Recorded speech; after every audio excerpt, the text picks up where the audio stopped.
Good evening, ladies and gentlemen. First of all, I want to say thank you, God, for everything. Special thanks goes to Mr. Emmanuel Amunike. Without him, I don't think I will be standing in front of you guys. I don't think I'll be standing in front of you guys holding one of the most prestigious awards in world football. It's a dream come true for me. I want to thank everyone that have seen me through life's journey in achieving my dreams, in achieving my goals. I appreciate Nigerians for their support. I appreciate Africa for putting me on the map, for encouraging me, for defending me, regardless of my shortcomings. Thank you so much. I also thank Emmanuel Adebayo for his encouragement. Solomon Kalu, I appreciate you. Every African legend that I've looked up to while growing up, that have inspired me. Can't forget DJ Drogba, my role model. Thank you so much. Thank you very much. I appreciate you all. God bless you all. Thank you so much. Congratulations, Victor Osimen. Victor.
Minister of the Federal Capital Territory, that's Wike, have announced their defection from the People's Democratic Party, PDP, to the All Progressives Congress, APC.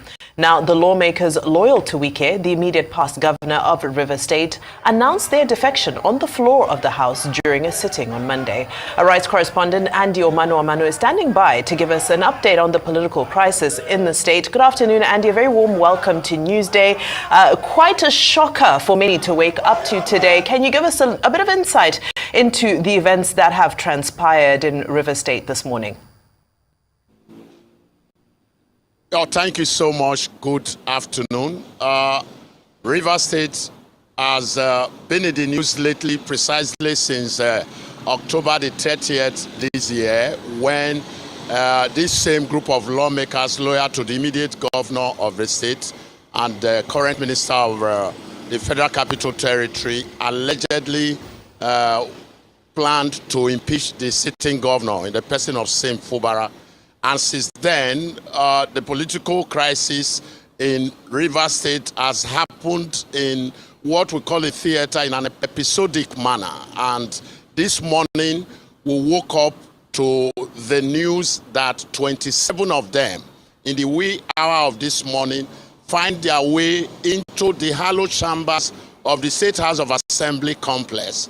You will also recall that that same hallowed chamber of the complex was set ablaze a couple of weeks back, and they sat this morning for less than 15 minutes, where all 27 of them decided to decamp to the opposition or Progressives Congress. I must quickly add that this is a House of Assembly that has 32 lawmakers.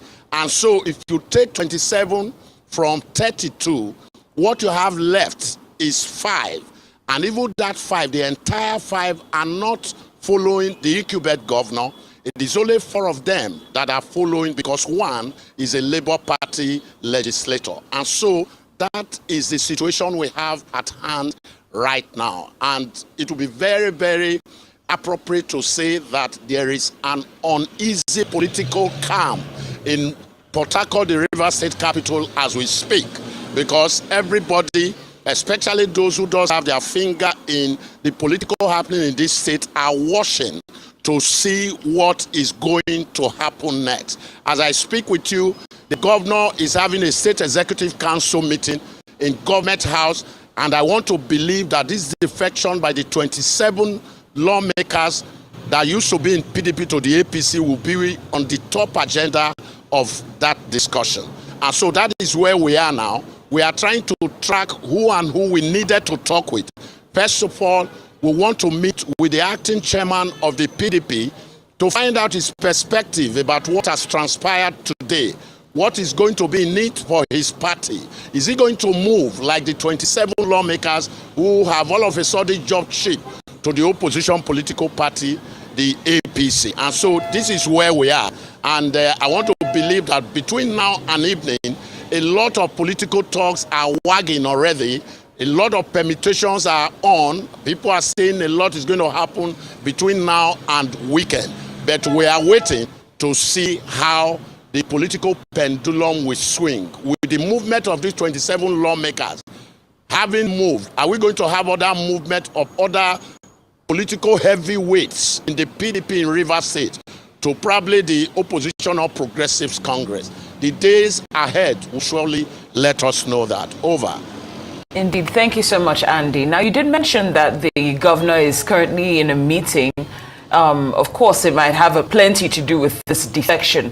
But do you get a sense that he's currently uneasy based on this? Because we did have, I believe it was the Commissioner for Information last week, saying that he was unperturbed with what was going on in the state. Do you think he's starting to feel the heat as a result of this? Okay, thank you so much.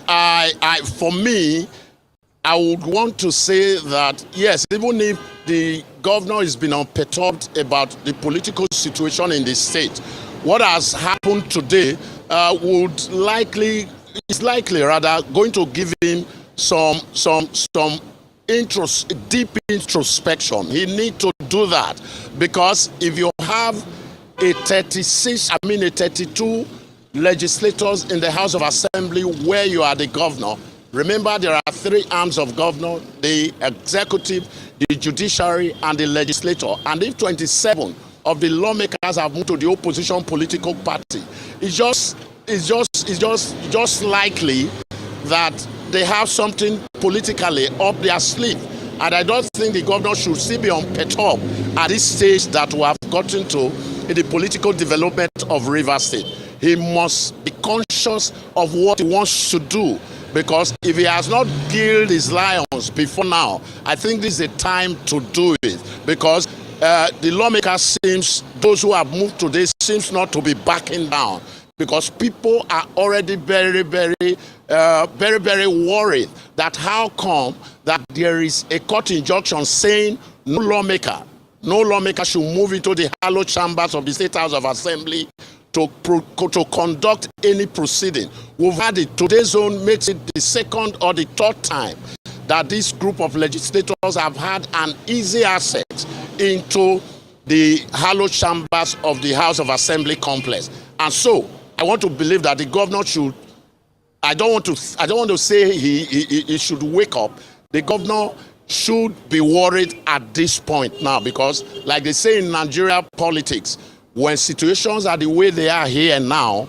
anything is very possible. But of course, they say when two elephants fight, it is the grass that suffers, because since this political crisis started, there's been no legislative business at all.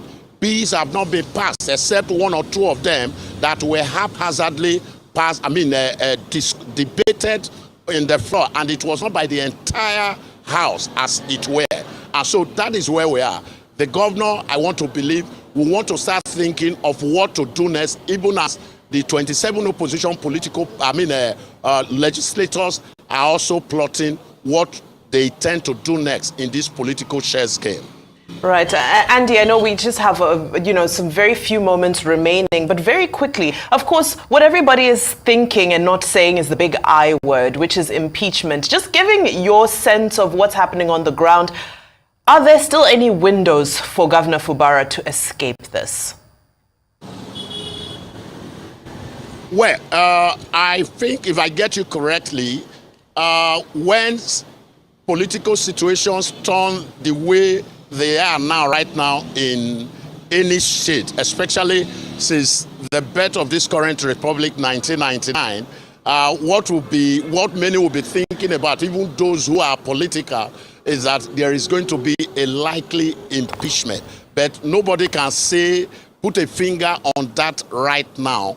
But if you ask me, that is what seems to be the position of one or two analysts who are monitoring developments here. But is that going to happen? Is that not going to happen? The next couple of days would let us give us answer to that question. But as we speak, like I mentioned in passing, there are already insinuations that other political heavyweights in the People's Democratic Party in Rivers State are likely also going to defect in the next couple of days. And we are just waiting to see what will happen. Is there going to be a likely impeachment? It is possible. It is not possible. It is possible if these lawmakers, 27 of them, decide to run the entire political hog. It is not possible if the governor on his part is able to throw what I refer to as political carrots and political carrots to these lawmakers who are bent on running the way they want to run in order to have a full control of what is going on politically in Rivers State. All right, correspondent Andy Emmanuel live from Rivers State capital, Port Harcourt. Thank you so much for your update and analysis. We appreciate your time here on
It is better for the court to make a pronouncement. So everybody will have to be careful. You give somebody an umbrella, the next day he defects. EFCC will come. He said, no, let me join them. So EFCC will not be against you. You carry the vote of another party and you join another party. Can you transfer vote? You work hard for somebody to win the election. Tomorrow the person say, no, I have defected. If you are defecting, leave the seat. If you know it is easy.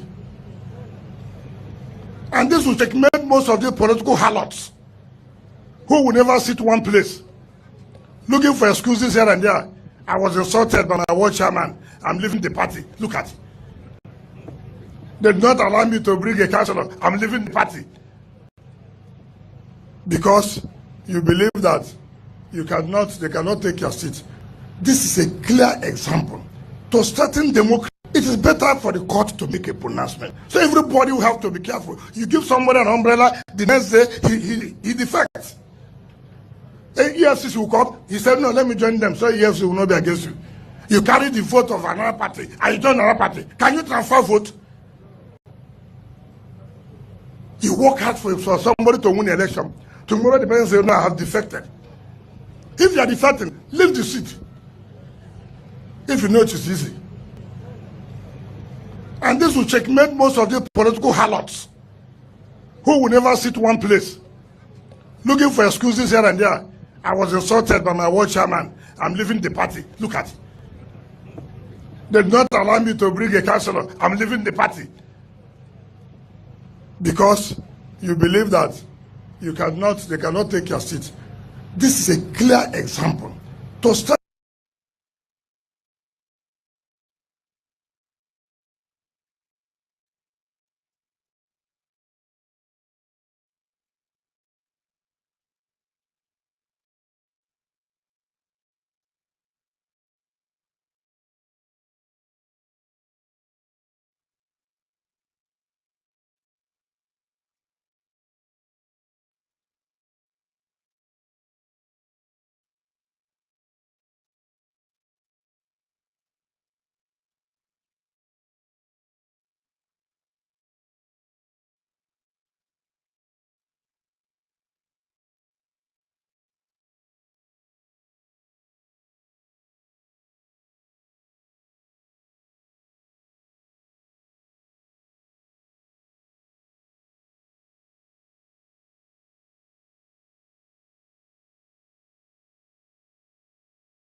before the surprise of democratic impeachment efforts of 30th October 2023 by a section of our legislative arm against you, the People's Governor. This undemocratic act is and was highly resisted and condemned by the Rivers electorate, and we are in absolute solidarity with you. You kept asking, what offense have I committed to warrant my impeachment? And to this day, no answer has been provided. And we are still waiting endlessly because you haven't committed any offense that warrants impeachment. Your recent statement that you can never be intimidated, nor any level of sabotage can make you surrender your mandate is the hallmark of an astute statesman and leader, in our opinion, that is committed to the good development and governance of his people. We also encourage and congratulate our brother, son, your reliable and indefatigable ally, Right Honorable Edison Ogelenya, the Speaker, Rivers State House of Assembly, as a true son of Arash that we know very well. You can be rest assured that he will assist you, the People's Governor, to steer the ship of President Bola Ahmed Tinubu's Renew Hope agenda in our state peacefully. We also condemn in its entirety the attempted attack on the life of our son, Right Honorable Edison Ogelenya, at his residence on the 19th of November 2023. We are tempted to believe that the reason for this attack was because of his support for you. I was face of APC in Ahuda West, but today, by the grace of God, by the will of God, by the directive of the Holy Spirit, we, APC, and here present is 10 APC ward chairmen. We also have here a considerable number of LGA ward ESCOs. I also have, just yesterday evening, about 10 leaders whispered to me that they want to join us. We are here to support the God-chosen governor of Rivers State, Semelai Fubara. God has placed Fubara there, and that is why we are here. We are going to support him as the governor of Rivers State to deliver that mandate that God has given to him for the people of Rivers State, and specifically for the people of Ahuda West, in Jesus' name. Second factor, I'm not going to take your time, but I must express why we are here, why we made the decision we made to support Sim Fubara, to stand by him. Secondly, Sim Fubara had decided to endorse an elder son as the Speaker of the Rivers State House of Assembly. Right Honorable Edison Ehie, to express the gratitude of our Speaker, Right Honorable Edison Ehie Ogereye, Distinguished Service Star of Rivers State. His gratitude that over 5,000 decampees from various political parties are now here to show support for the God-choosing governor of Rivers State. Ama Opus Senebo, Sir Simini Alai Joseph Fubara, Grand Service Star of Rivers State.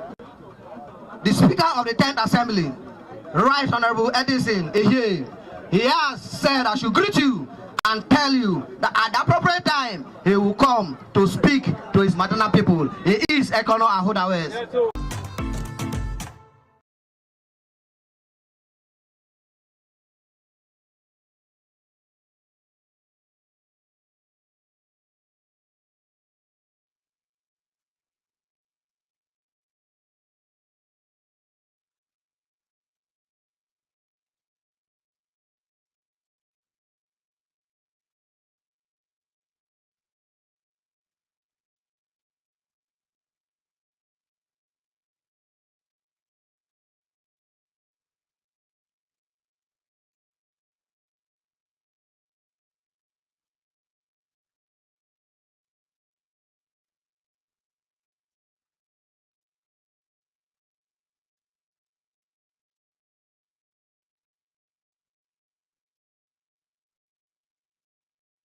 All right, so let me start by asking, how did you receive today's defection of 27 out of the 32 lawmakers in the River State House of Assembly, dumping the PDP for the APC? For me, it came as a rude shock, but not entirely unexpected.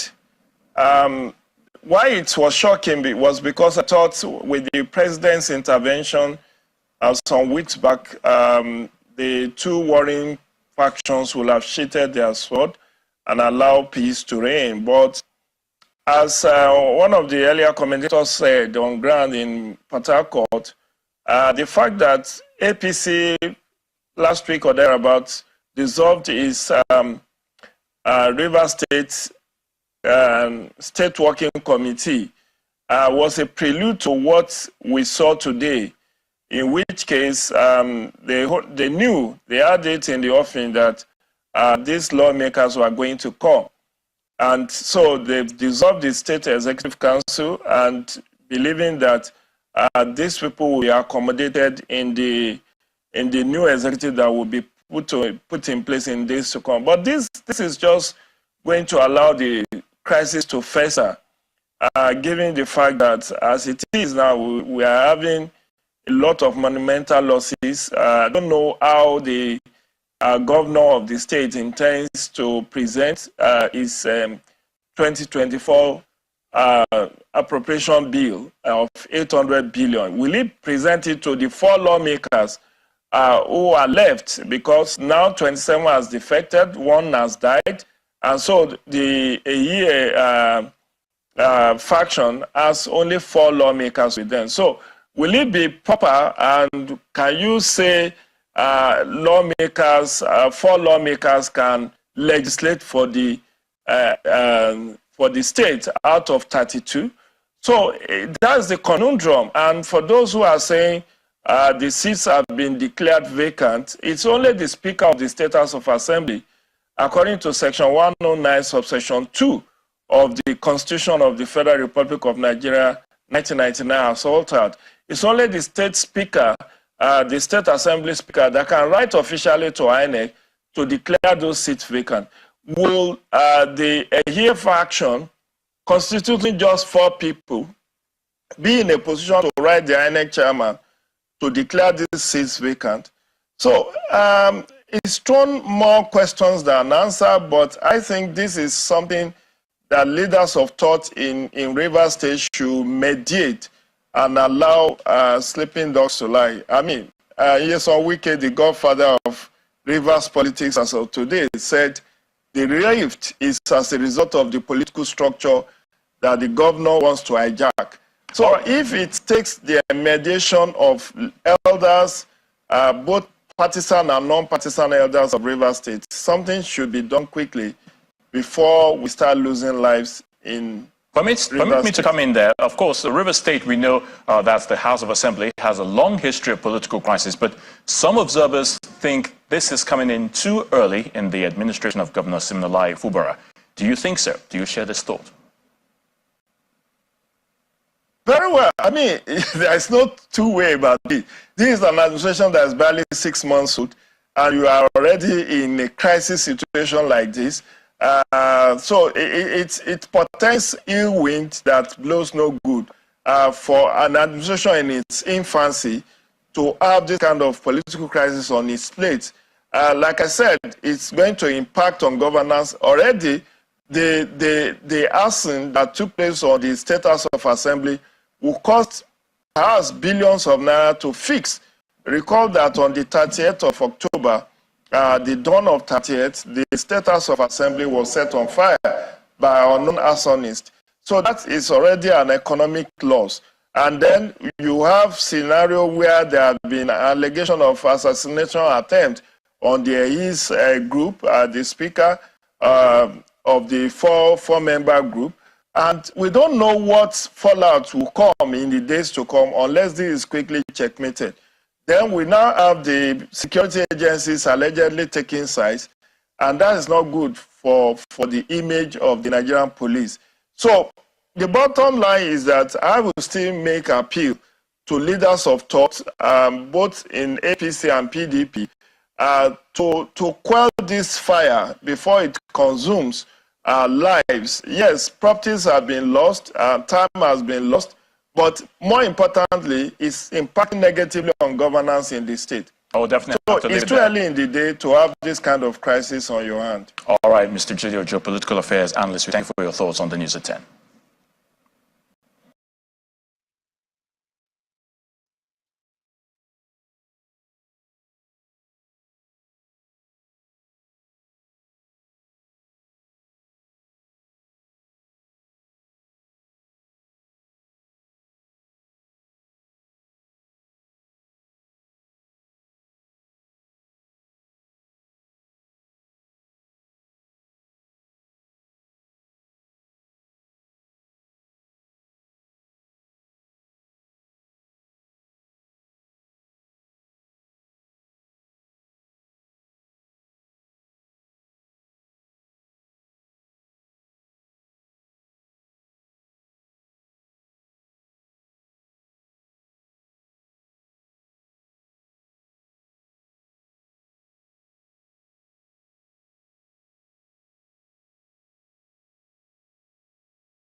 They had the fifth council meeting of the Rivers State Executive Council, and we deliberated on the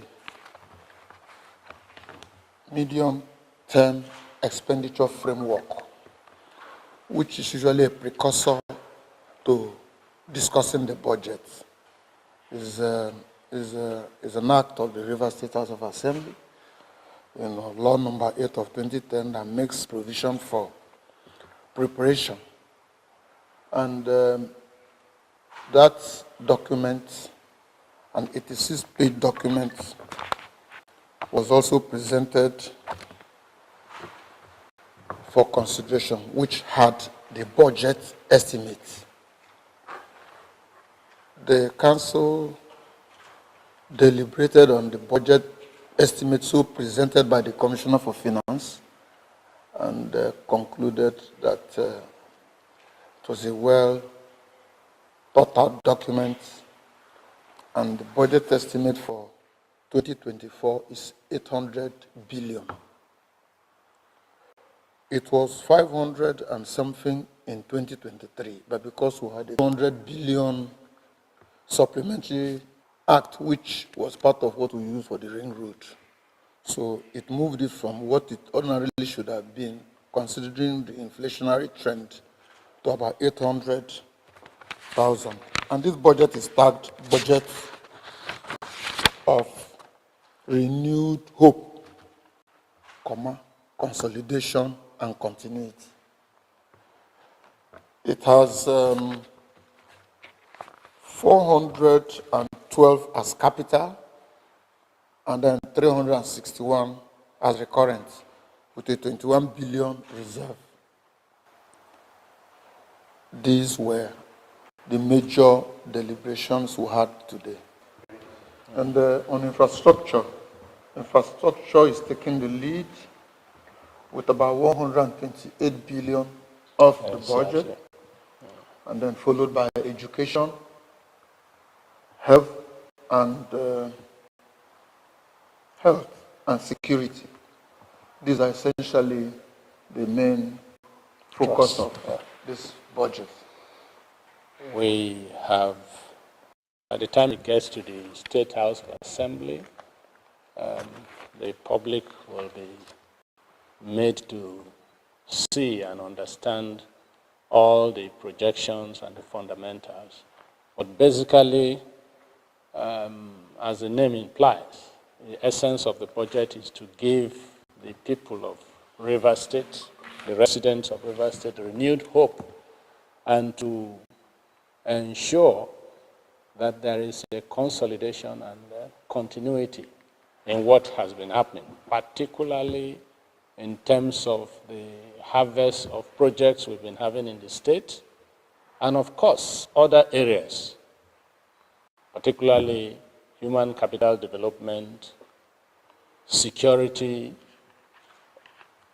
investment drive in the state, and so on and so forth, ease of doing business, etc. So basically, that is the little addition I feel I should make to what he has said. Thank you.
Et j'invite Monsieur Patrice I would like to Motsepe de invite nouveau à Dr. rejoindre sur vos Patrice applaudissements Motsepe to the la podium once again tribune pour ce grand moment, ce reveal moment fort de l'annonce de la joueuse the winner de l'année de ses of 30e CAF Award. Best Player We are of the going towards Year the end, and award, women's this category. is the most outstanding, the best woman football player on the African continent. She's from the beautiful, beautiful country. You know, I can't see anyone. Asisat Oshuala. Asisat Oshuala, Best Woman Player of the Year from Nigeria. Congratulations once again. Yes, can we please give her a big round of applause as she's coming up on stage to receive her trophy. She's dressed in her country's colors, the green and white. Congratulations.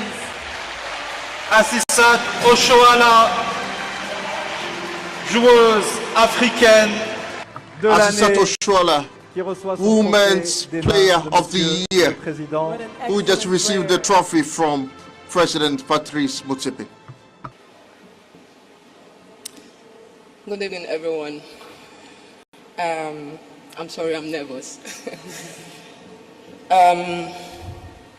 This night, I would love to use this opportunity to thank everyone who's been part of my journey, from grassroots football to national level to club side.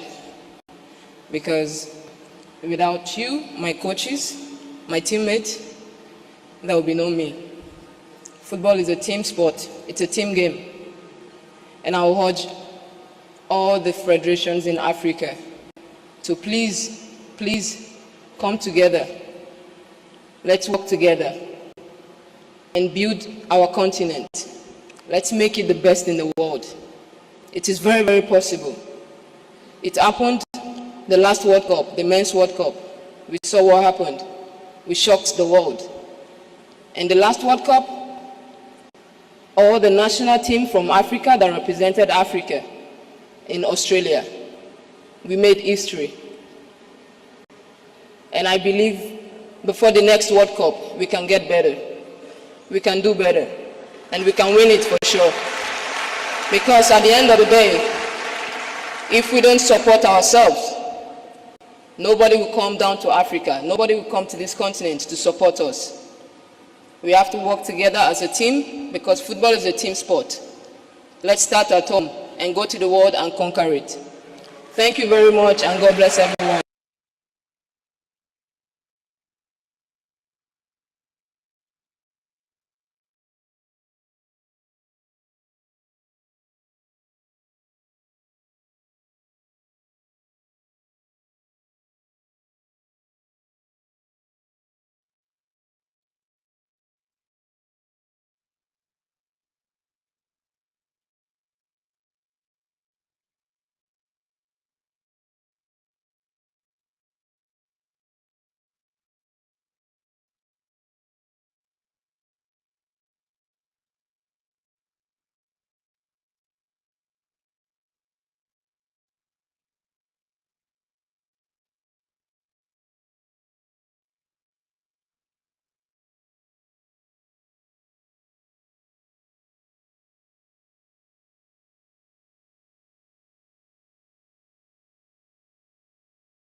And to present the award for the Best Male Football Player of the Year, please welcome once again Dr. Patrice Motsepe.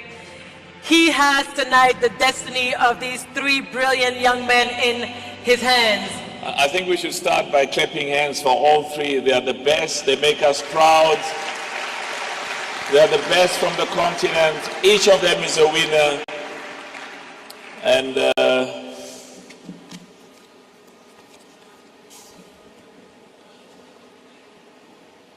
the player of the year for 2023, the most in terms of the votes that has been cast, is also from the beautiful country, Victor Osimen. Congratulations to Victor Osimen, big winner of this year, Player of the Year in the men's category at the 2023 CAF Awards. An exceptional season, a very well-deserved award. Please, Dr. Musebe, please do not leave. We're going to take a bigger picture, please. Victor, let's immortalize this moment, please. Congratulations, and we want to... Stay with us, stay with us. Stay with us just for a group picture, family picture. Yes, Victor. Good evening, ladies and gentlemen. First of all, I want to say thank you, God, for everything. Special thanks goes to Mr. Emmanuel Amunike. Without him, I don't think I'll be standing in front of you guys. I don't think I'll be standing in front of you guys holding one of the most prestigious awards in world football. It's a dream come true for me. I want to thank everyone that have seen me through life's journey in achieving my dreams, in achieving my goals. I appreciate Nigerians for their support. I appreciate Africa for putting me on the map, for encouraging me, for defending me, regardless of my shortcomings. Thank you so much.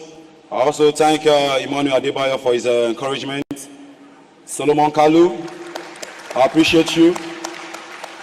Every African legend that I've looked up to while growing up, that have inspired me. Can't forget DJ Drogba, my role model. Thank you so much.